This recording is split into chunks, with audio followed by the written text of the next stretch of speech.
vamos a conversar sobre las políticas de vivienda que se han desarrollado en El Salvador. Prácticamente podemos hablar de 64 años de políticas de vivienda que se han venido ejecutando en El Salvador por parte del Estado de una manera explícita, y esto ha configurado pues un marco institucional que en el día de hoy, en el año 2014, pues sigue vigente y sigue condicionando de alguna manera las posibilidades y las limitaciones que se tienen en el país para hacer política habitacional. Para ello vamos a dividir este recorrido sobre las políticas de vivienda en el país en un orden cronológico, donde veremos prácticamente se organizan 4 grandes etapas. La primera, muy corta, de los antecedentes previos a 1950. La segunda, que son esa primera gran fase, digamos, de políticas públicas de vivienda en el país, que es de 1950 hasta 1989 aproximadamente. La tercera, que es la segunda gran fase de políticas de vivienda, que es de 1989 hasta prácticamente el año 2009, un periodo de transición importante. Y la última, muy corta, que es prácticamente lo que está sucediendo en este momento. Entonces, de esa manera organizaremos la presentación. ¿Por qué es importante hablar de políticas de vivienda? Porque efectivamente en El Salvador el Estado, a partir justamente de la Constitución del año de 1950, reconoció su obligación, digamos, su función de promotor del desarrollo, y dentro de esa lógica de promoción del desarrollo, digamos, de un Estado moderno que participa en la vida social, orientando de alguna manera las acciones de los privados y de las familias, se planteó efectivamente que una de sus áreas de intervención debía de ser la vivienda. Sin embargo, ese planteamiento de 1950 tenía ya de alguna forma un antecedente modesto, sin duda, pero que siempre es importante reconocer. Efectivamente, desde finales de los años 30 en el país habían existido al menos 2 instituciones vinculadas o relacionadas con el tema habitacional. Una, la llamada Juntas de Mejoramiento Social, que entre otras funciones se habían planteado justamente la construcción de lo que ellos denominaban casas baratas. En este proceso se produjeron efectivamente algunas viviendas, alrededor de 350 viviendas fueron promovidas o construidas por el Estado entre el año 35 y el año 49, viviendas que en principio estaban destinados a funcionarios públicos, empleados públicos, a quienes el Estado les pretendía pues, facilitar su acceso a la vivienda. De igual forma, en 1934 había sido fundado el Banco Hipotecario, no tanto como una institución financiera dirigida al sector vivienda, sino que de hecho estaba más orientada a financiar los sectores agrícolas, pero que dentro de su misma cartera de créditos financió la construcción de viviendas, en este caso viviendas privadas de sectores de ingresos relativamente altos, pues que podían financiar la adquisición de un crédito hipotecario para construir su propia vivienda. Por otro lado, siempre dentro de este primer periodo de antecedentes, priva mucho esa visión que no solo se da en El Salvador, sino que en otros países también, donde la vivienda se entiende como parte de un proceso, de un tema más periférico, digamos, al tema de promoción económica, o en algunos casos incluso al tema del embellecimiento de la ciudad. En ese sentido todavía no cobró en ese momento la madurez, digamos, para que pudiéramos hablar de una política de vivienda formalmente establecida como tal. Ese cambio, como decíamos, de hecho se da hasta en el año de 1950, cuando efectivamente el Estado salvadoreño promueve con mayor decisión su intervención en las políticas habitacionales. ¿Y cómo se da esa intervención? Bueno, se da en el marco efectivamente de la constitución de ese año, que plantea una serie de nuevas instituciones que le dan ese rol modernizante, vamos a decir, al Estado. Hay que recordar que en el año de 1948 se había producido un golpe de Estado que llevó al poder al general Óscar Osorio. Este accedió formalmente a la presidencia en el año 50 justamente, y en ese año pues se promulgó la constitución, la nueva constitución de ese año, que rompió, vamos a decir, con el modelo de Estado liberal que venía predominando en el país desde la Constitución de 1883 y que a partir de entonces de ese momento plantea las bases de un Estado, como decíamos, promotor del desarrollo activo en la vida social. En el caso particular de la vivienda nos interesa plantear o reconocer el surgimiento de al menos 3 instituciones claves en un primer momento. La primera de ellas es el Ministerio de Obras Públicas, el MOP, que todavía existe en este momento, el cual sustituyó al pretérito Ministerio de Fomento, y en este caso como con una visión muy clara, mucho más clara incluso de lo que lo es ahora, de fomentar la obra pública en el sentido más amplio de la palabra. Es decir, no solo un ministerio enfocado, como lo sigue siendo ahora, a caminos, carreteras y fundamentalmente infraestructura vial, sino que también, justamente dentro de sus funciones, poder englobar otro tipo de obra pública, notablemente edificaciones como edificios públicos y el tema de la vivienda. A la par del Ministerio de Obras Públicas se constituyó una institución que marca sin duda un referente importante en estas políticas habitacionales en el país, el cual es el Instituto de Vivienda Urbana, el IVU. El IVU, que también se funda con una ley especial en el año de 1950, justamente adquiere la función de ser el promotor, el constructor y el colocador, vamos a decir, de vivienda construida por el Estado entre sectores urbanos, en principio de menores ingresos. Quiere decir entonces que el Estado salvadoreño decide integrar una institución cuyo fin específico es la promoción habitacional en las áreas urbanas del país. Obviamente esto tiene que ver ya con una visión de crecimiento acelerado que efectivamente se va a comenzar a producir a partir de ese momento en las principales ciudades de El Salvador. ¿Qué es lo que el IVU va a hacer? En el fondo va a tener varias etapas, incluso durante este periodo amplio que estamos analizando entre 1950 y 1989. Y lo reconocemos, sobre todo, todos podemos ver su obra en las principales ciudades de El Salvador, sobre todo aquí en el área metropolitana de San Salvador, porque construirá diferentes conjuntos habitacionales. Construirá conjuntos habitacionales de 2 tipos.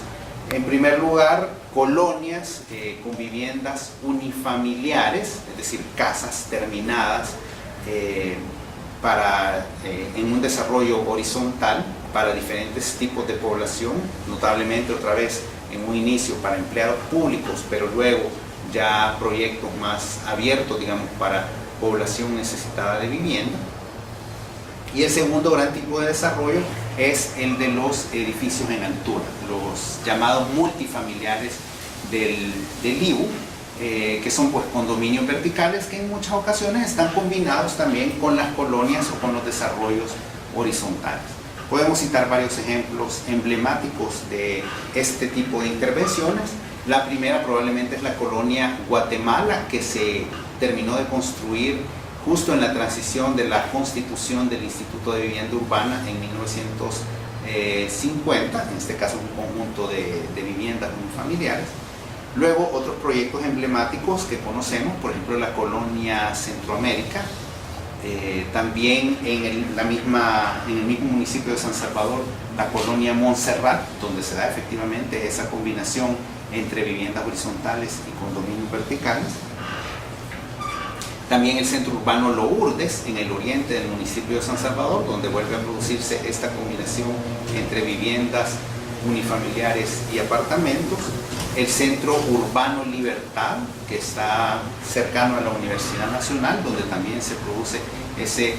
uso mixto, digamos, entre viviendas y apartamentos. E incluso en otras ciudades fuera de San Salvador, que tal vez son menos reconocidos, pero que igualmente son relevantes en términos de hacer ver esa aspiración, digamos, del IVU a poder intervenir en otras ciudades del país. Casos, por ejemplo, como la colonia El Palmar en Santa Ana, la colonia Belén en San Miguel, la colonia 14 de diciembre en Sonsonate, pues son ejemplos de esas intervenciones. O en el caso de otros municipios periféricos del área metropolitana, lo vemos en la colonia Las Delicias, en Santa Tecla, que es de hecho el tipo de vivienda mínimo que el IBU desarrolla en esta primera fase de los años 50, o en la colonia Guadalupe en Soyapango. Entonces ese comienza a ser como el trabajo del Instituto de Vivienda Urbana en el desarrollo habitacional del país. Años después, ya prácticamente en los años 60 y 70, el IBU va a concentrar su actividad en algunos proyectos todavía de mayor escala y emblemáticos que todavía reconocemos bastante bien. Por ejemplo, la colonia IBU en el municipio de San Salvador, la colonia Santa Lucía en el municipio de Ilopango, y sobre todo su proyecto emblemático, lo que ellos denominan el Centro Urbano José Simeón Cañas, más conocido como la colonia Sacamil en Mexicanos, y que de alguna manera marca esa intención, digamos, de construir vivienda social, si se puede llamar así, o vivienda de promoción pública en los municipios periféricos del área metropolitana de San Salvador. Ahora bien, ese modelo del Instituto de Vivienda Urbano plantea, al igual que existió en muchos otros países de la región en América Latina, diferentes retos, digamos, para la administración pública. Un reto principal es el de la modalidad de transferencia de estos apartamentos o de estas casas hacia las familias beneficiarias. En el caso, por ejemplo, de colonias como la Centroamérica, que está claramente dirigida a empleados públicos con un cierto nivel de ingresos, digamos, empleados públicos con buenos puestos, llamémosle así, dentro del aparato público, pues se da una transferencia más convencional a través de un mecanismo de venta. Sin embargo, en el caso del resto de proyectos, sí se experimentan diferentes modalidades, que pueden ir desde la venta hasta el arrendamiento o el alquiler, o sistemas prácticamente donde lo que se cede a las familias es el derecho de uso del apartamento y no tanto su propiedad, lo cual evidentemente conllevará diferentes situaciones que a la larga resultan problemáticas, en el caso notablemente de los condominios verticales, que tienen que ver con el mantenimiento de las áreas comunes, digamos, de estos conjuntos habitacionales, que en su momento originalmente el IBU debía encargarse de ese mantenimiento, pero que evidentemente pues la fuerza, digamos, del crecimiento de los conjuntos y su entorno urbano pues va volviendo más difícil que la institución pueda hacerse cargo de ello.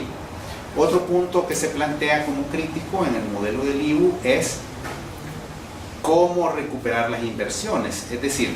cómo el Estado efectivamente invierte, recibe préstamos internacionales para desarrollar estos proyectos habitacionales y cómo recupera parte de esa inversión, ya sea por la venta de las unidades, por su arrendamiento o por cualquier otro tipo de mecanismo de financiamiento. En este caso, pues eso obligará a que el IBU desarrolle o tenga una cartera de crédito con sus usuarios que no necesariamente les será fácil de manejar al cabo del tiempo, pues, es decir, va a llegar a tener niveles de mora que son relativamente importantes. Otro punto crítico en el modelo del IBU es también el hecho que al final de cuentas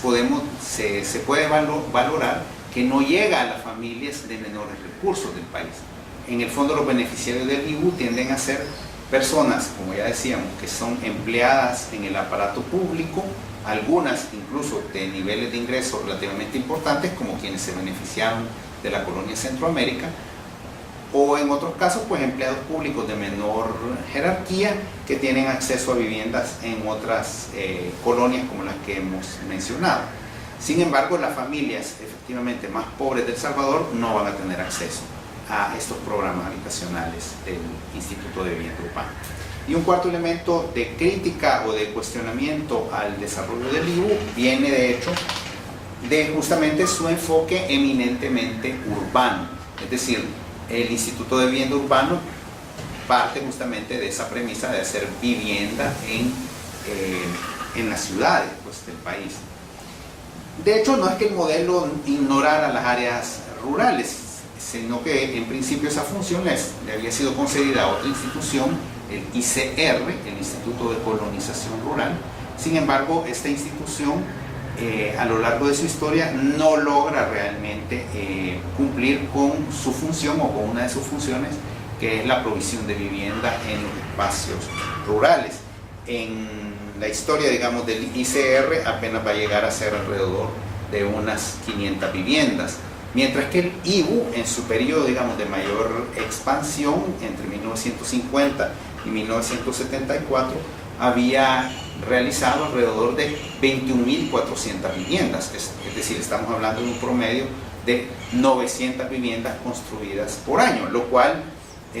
claro, siempre es insuficiente para la demanda que existe en El Salvador, pero que representa un salto importantísimo en relación a lo que se venía haciendo antes de 1950. Entonces, el IBU es esa segunda institución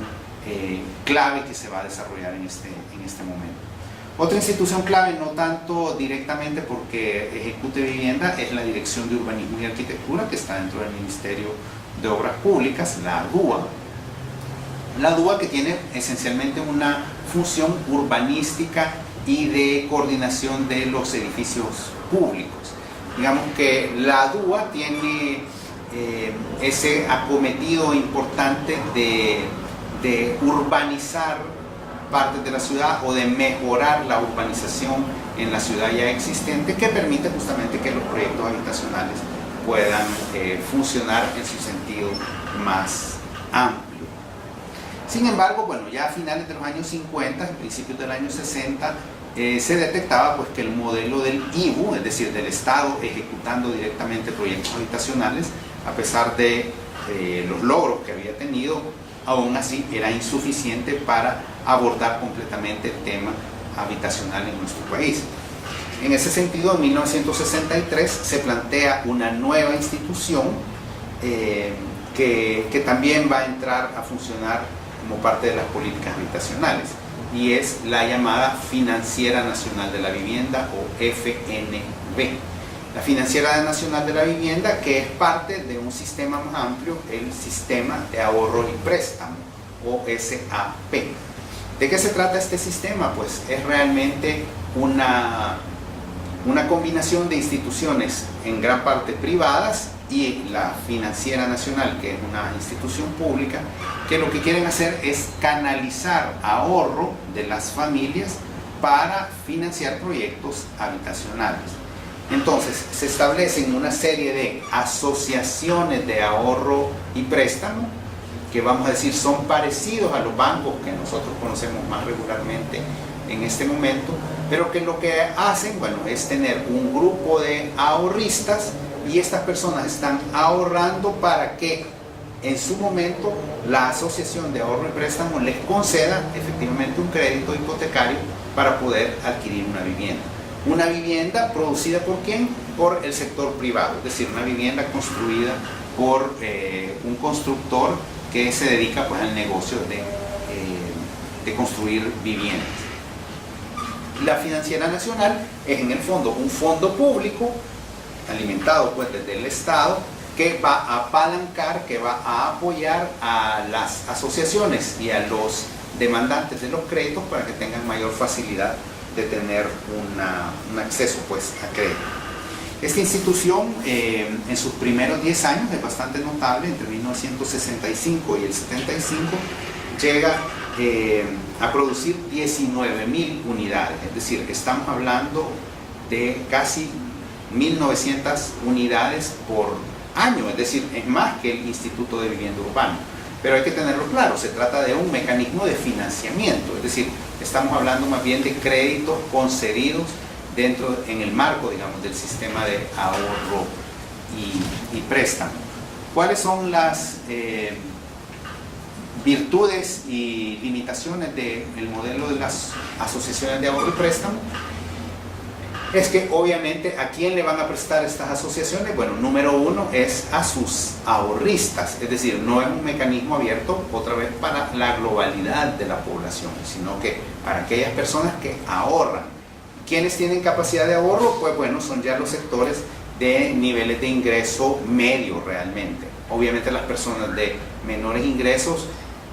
prácticamente todo lo que perciben lo tienen que emplear en prácticamente su sobrevivencia y por lo tanto su capacidad de ahorro es muy limitada, por lo cual las casas que el sistema de ahorro y préstamo va a financiar en el fondo son casas de grupos de ingresos medios y las podemos encontrar en diferentes lugares de la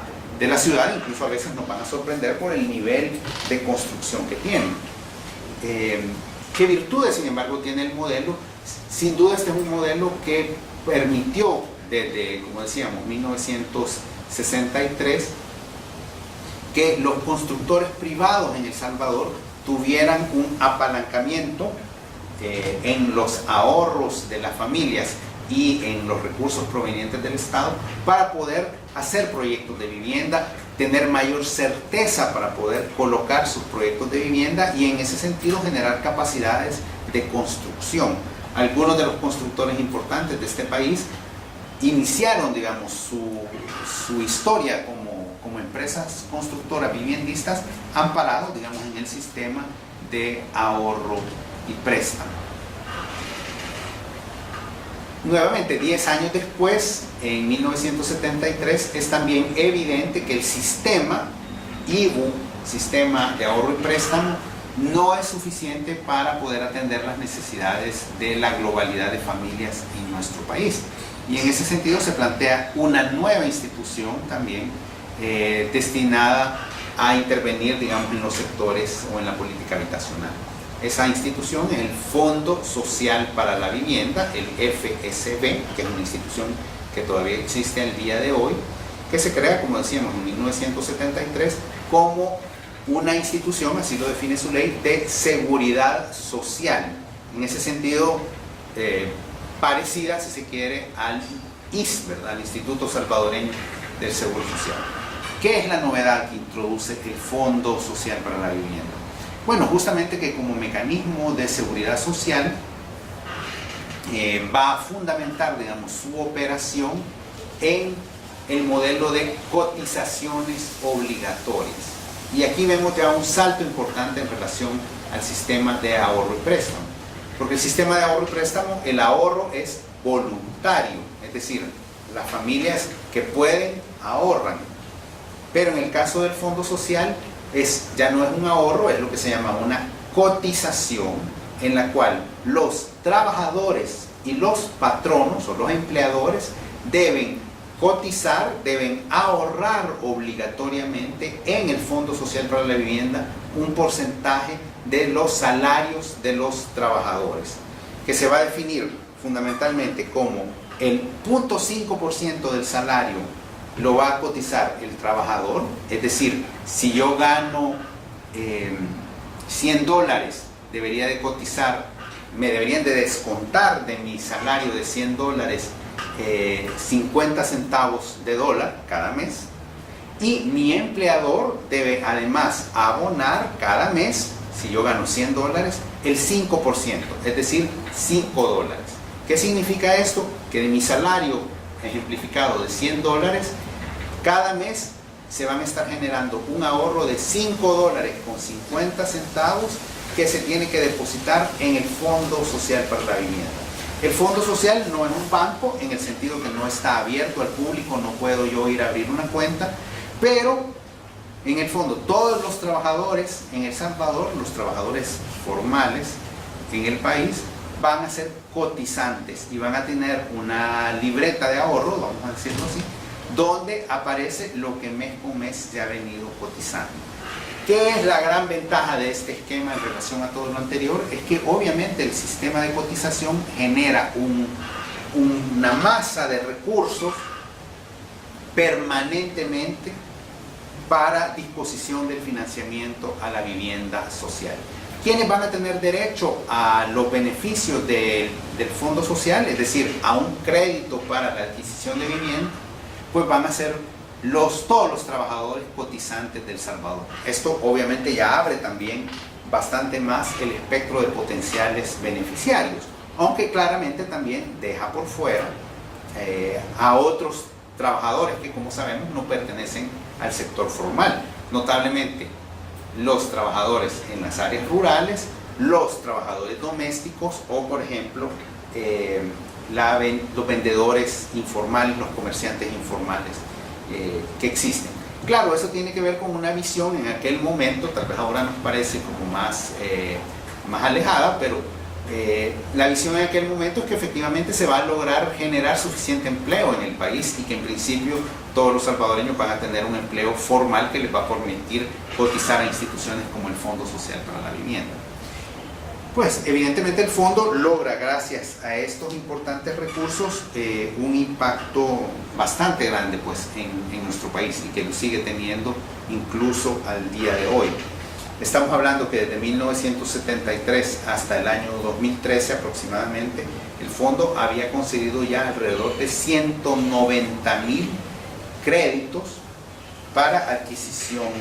de vivienda, lo cual significa un promedio, vamos a decir, de alrededor de 5.000 créditos por año, lo cual pues evidentemente ya significa una cantidad y un impacto en el mercado habitacional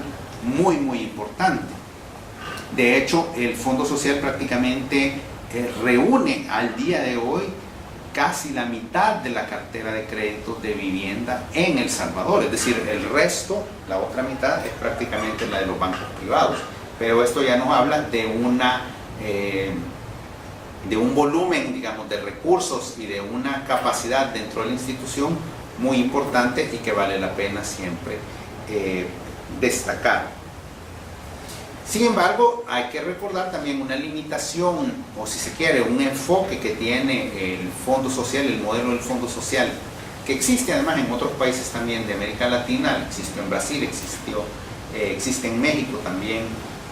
todavía con volúmenes más importantes de recursos a raíz de la cantidad de población.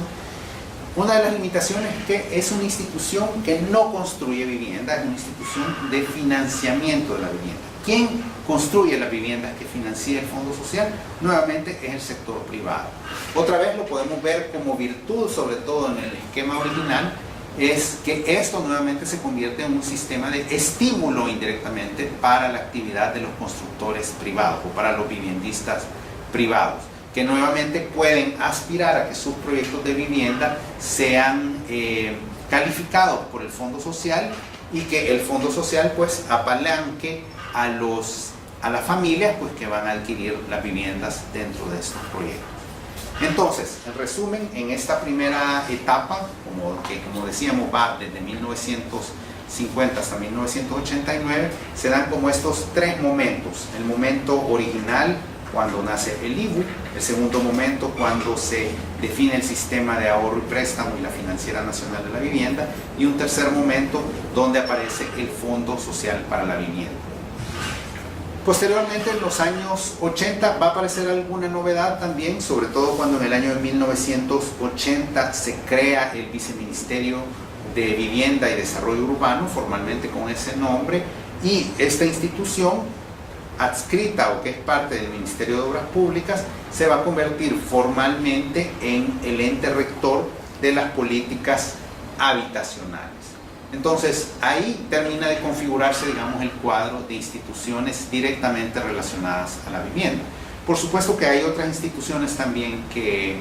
aparecen en el sector público, aunque no están directamente relacionadas con la ejecución de vivienda, pero sí tienen mucho que ver,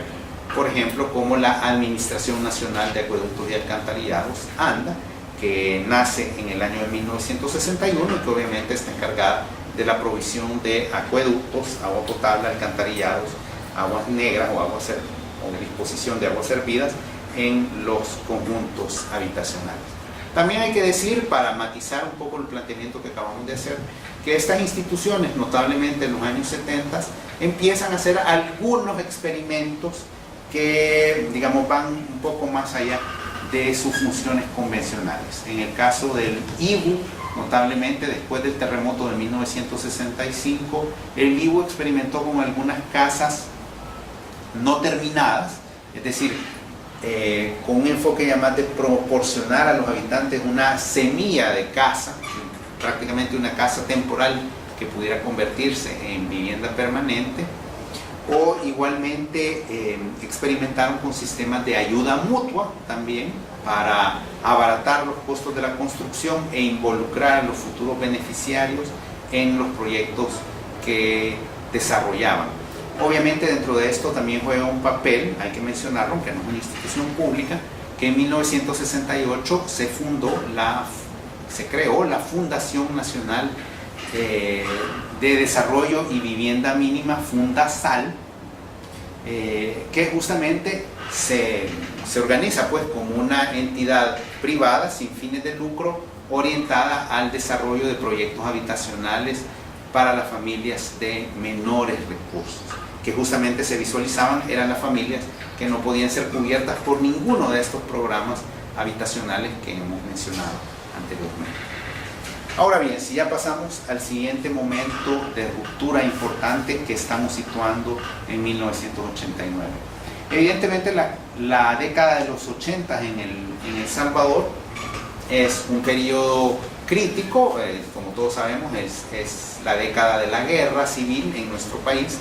y obviamente el esfuerzo de la guerra para el Estado y la situación de inestabilidad social, política que se da durante esos años, pues impide mayores desarrollos en el tema habitacional. Además, es un periodo en términos económicos de muy baja actividad económica y por lo tanto la inversión está muy restringida. Sin embargo, a partir de 1989, aunque todavía sigue la guerra, entra al poder, como sabemos, un nuevo gobierno, en este caso del partido Alianza Republicana Nacionalista, ARENA, la administración de Alfredo Cristiani, y la administración Cristiani pone o aplica en El Salvador un modelo que, al igual que en otros países latinoamericanos, rompe con el paradigma del rol del Estado que venía consolidándose, digamos, desde los años 50. El nuevo paradigma ya no es tanto el del Estado, como antes, promotor del desarrollo, sino el del Estado facilitador del mercado. Es decir, la nueva visión es que el Estado no debe hacer o cumplir funciones que son mejor desarrolladas por el sector privado. Obviamente este es un discurso que promueven muchos los organismos financieros internacionales y que pues cambia completamente la visión del Estado en los diferentes aspectos de la vida social. Uno de esos aspectos, lógicamente, es el del tema de la vivienda. Entonces, ¿qué es lo que va a suceder?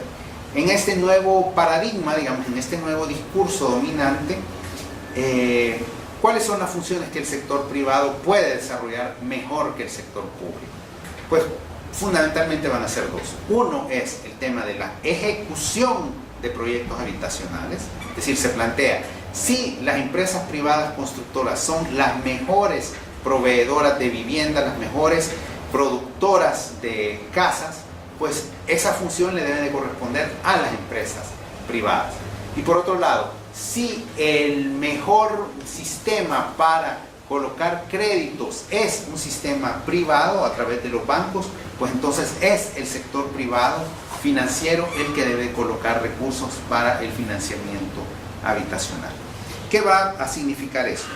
Bueno, claramente en 1990 se eliminan dos de las instituciones clave de la fase anterior. El IVU y la Financiera Nacional de la Vivienda desaparecen por ley en el año de 1992, cuando surge la ley de una nueva institución que existe en este momento, que es importante considerar,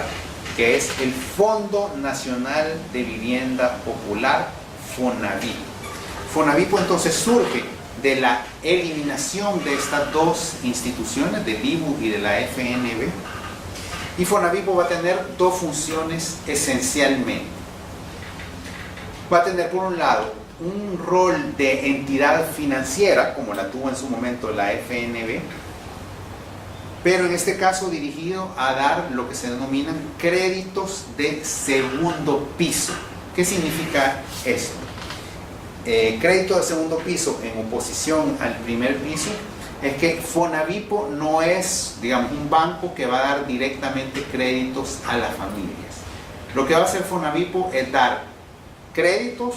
a los bancos o a las instituciones autorizadas, como formalmente se denominan,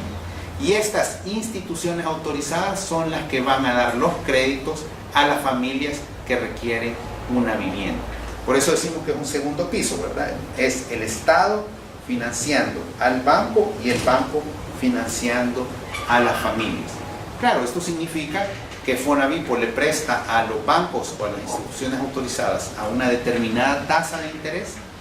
La institución autorizada le presta a las familias a una tasa de interés más elevada, porque lógicamente es de ahí de donde va a sacar una parte de su rentabilidad. La otra gran función de Fonavipo es formalmente el otorgamiento de subsidios a aquellas familias que no tienen la capacidad de adquirir un crédito de una mayor envergadura. El programa de subsidio, que no se denomina de esa manera porque de hecho en el paradigma, llamemos neoliberal, bajo el cual surgen estos modelos, subsidio no es una palabra correcta, sino que se utiliza más bien como contribuciones. Entonces Fonavipo va a tener esas dos grandes líneas, la línea del crédito de segundo piso y la línea de las contribuciones a las familias. Desde 1992, entonces Fonavipo se dedica a estas actividades. ¿Qué podemos decir? Prácticamente 22 años después de esto, Fonavipo ha otorgado u otorga en promedio alrededor de 3.000 créditos por año. Es decir, estamos hablando de que en estos 22 años ha otorgado más de 60.000 créditos a través de las instituciones autorizadas. Y en el caso de las contribuciones o subsidios, ha otorgado alrededor de 1.500 subsidios por año. Es decir, que en estos 22 años ha otorgado un poco más de 33.000 contribuciones a familias beneficiarias. Que nuevamente es un trabajo relevante, sin duda, pero que todavía es bastante corto en relación a las necesidades habitacionales que existen en El Salvador. Otra institución que se crea en estos primeros años de la década de los 90 en la administración cristiana es el Instituto, originalmente denominado Libertad y Progreso, el ILP, creado por un decreto ejecutivo en el año de 1990. Esta institución, que de hecho ahora sigue denominándose ILP, pero que quiere decir Instituto de Legalización de la Propiedad, se va a dedicar justamente a esta función. Es decir, el Estado reconoce, y esto es un cambio también paradigmático importante, que sus actividades en la política habitacional hasta ese momento han sido relativamente insuficientes y que existe realmente, que lo podemos encontrar en todas partes, un sector informal o un sector irregular que también produce vivienda y que también produce ciudad de alguna manera, notablemente en asentamientos precarios o comunidades, asentamientos marginales, como a veces se les denomina, o lotificaciones. Entonces, el ILP es una institución exclusiva dedicada a hacer legalización. Aquí es importante insistir en que en el paradigma neoliberal se considera como un punto fundamental el poder otorgarle a las familias que viven en este tipo de asentamientos una escritura de propiedad, porque se plantea que al tener las familias una certeza jurídica sobre su propiedad individual, van a poder tener acceso a otros circuitos de capital. Notablemente se piensa que las familias van a poder acceder entonces a créditos hipotecarios, porque ya van a tener un bien que van a poder hipotecar para que alguien les otorgue un crédito. Esta es toda una visión interesante, sin duda, y muy debatible, que proviene justamente desde finales de los años 80 de un economista peruano, Hernando de Soto,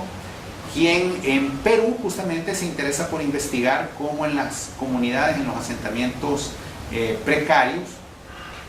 se va desarrollando la economía informal o la economía irregular, es decir, la economía que está, digamos, fuera de los marcos regulatorios más estrictos. Y él dice, en el fondo también esto es aplicable a la ciudad y a estos productores irregulares de ciudad que él los ve como parte, digamos, del espíritu empresarial que existe dentro de la sociedad y que necesita, pues, darle este tipo de estímulos,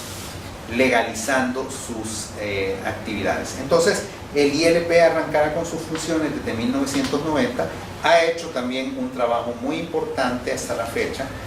Vamos a decir que hasta el año 2014 el ILP había prácticamente regularizado o legalizado más bien alrededor de 9.500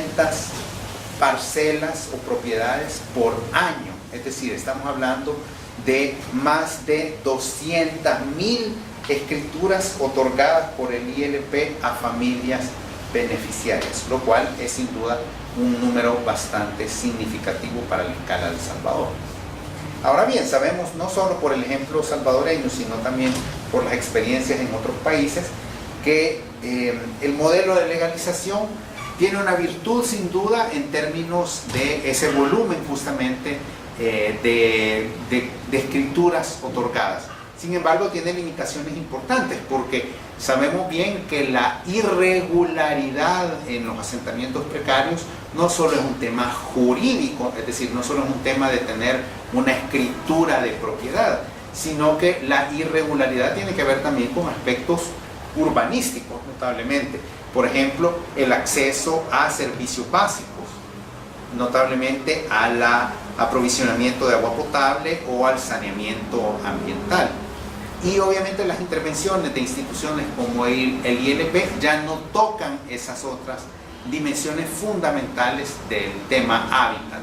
Por lo tanto, digamos, aunque hay un esfuerzo importante de legalización o de escrituración de propiedades, no tiene la misma dimensión que el esfuerzo de mejoramiento de estos asentamientos en un sentido más integral. Sin embargo, vemos que allí hay una experiencia acumulada importante. El otro elemento de cambio fundamental en esta segunda fase es la reforma del Fondo Social para la Vivienda. Esto se da en 1998, cuando se da la ley del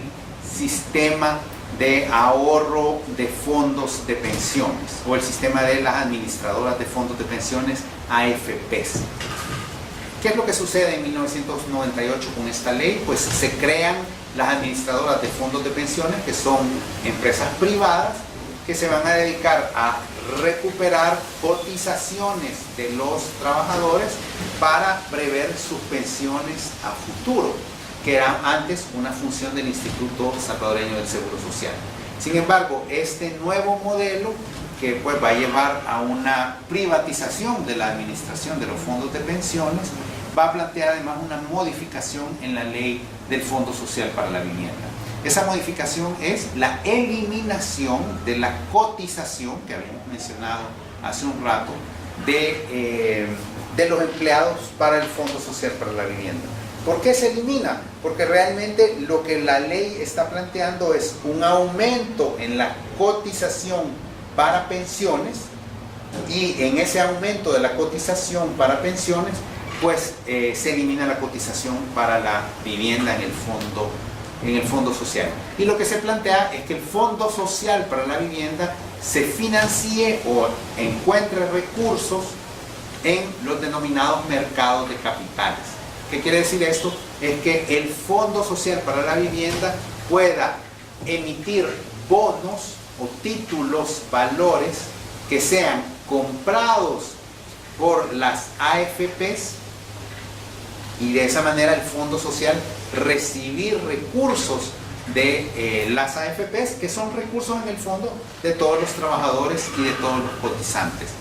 De esa manera se esperaba, bueno, dos cosas fundamentalmente. Una es que de esta manera el Fondo Social se abría y podía en el fondo otorgar créditos a cualquiera, ya no necesariamente solo a los trabajadores cotizantes, porque ahora de hecho su fuente de financiamiento ya no son cotizaciones de los trabajadores directamente.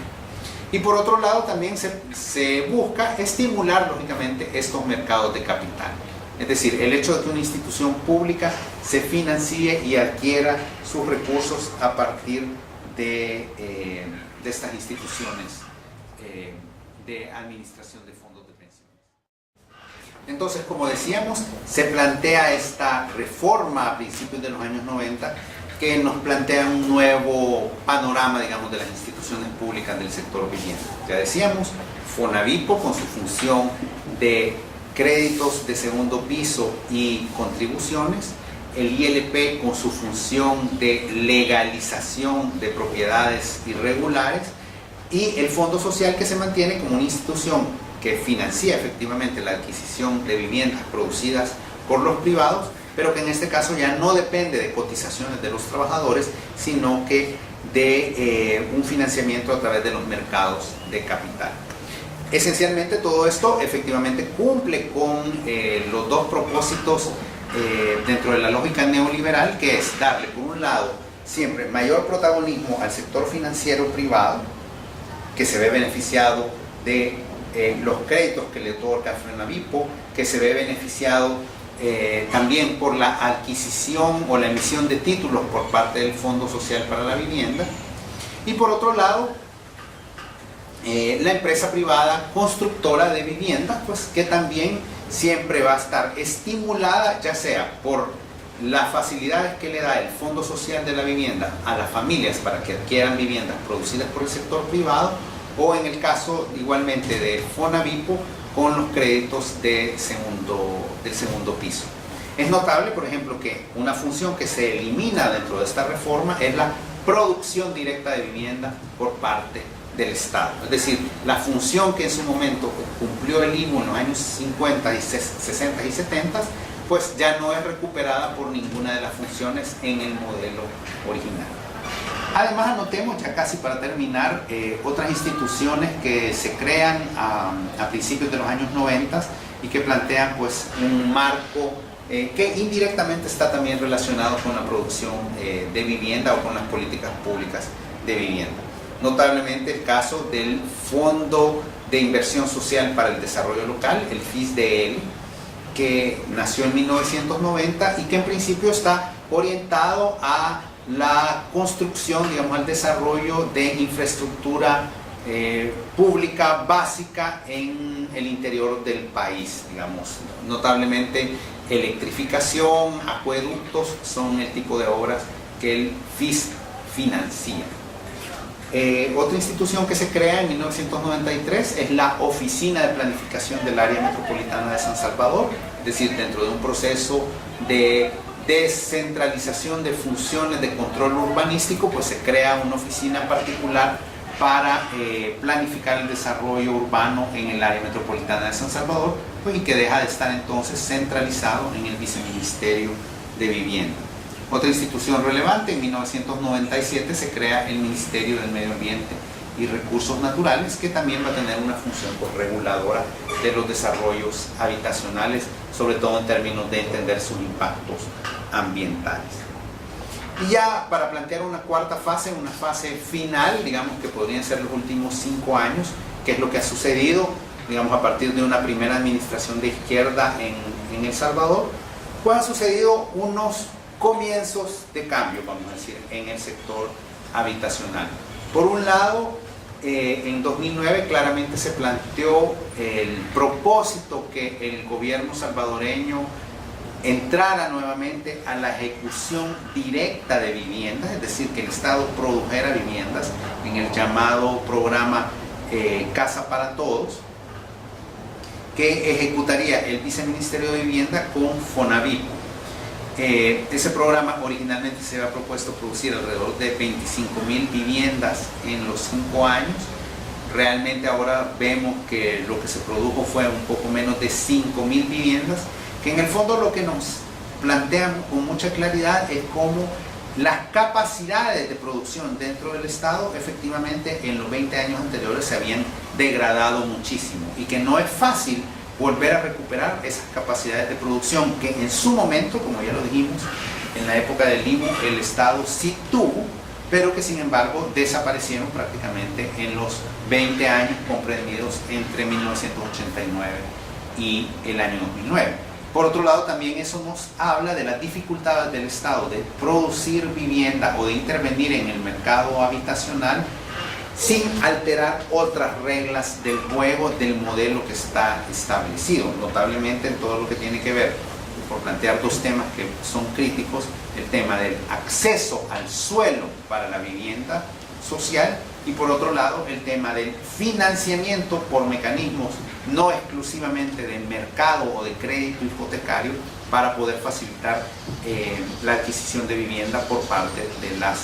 familias. Eso sin duda son dos temas que en los futuros desarrollos de política habitacional deben ser abordados. Por último, me parece importante señalar un esfuerzo que se inició desde el final del año o desde mediados del año 2013 y que podría marcar un nuevo hito, digamos, en las políticas públicas en el sector vivienda en nuestro país, y es la formulación de una política nacional de vivienda y hábitat. ¿Qué significa esto? Que el Estado salvadoreño está haciendo un nuevo esfuerzo por formular un marco estratégico para su intervención en el sector vivienda y para viabilizar el derecho a la vivienda que tienen todas las familias salvadoreñas. Otra novedad que puede ser relevante dentro de ese mismo proceso es justamente que ha sido un proceso participativo, es decir, que se habría reconocido formalmente que el tema habitacional en un país, y en El Salvador particularmente, no es un tema que pueda resolverse solo por la acción del Estado, sino que requiere de la participación de otros sectores, y en el caso de la Política Nacional de Vivienda y Hábitat,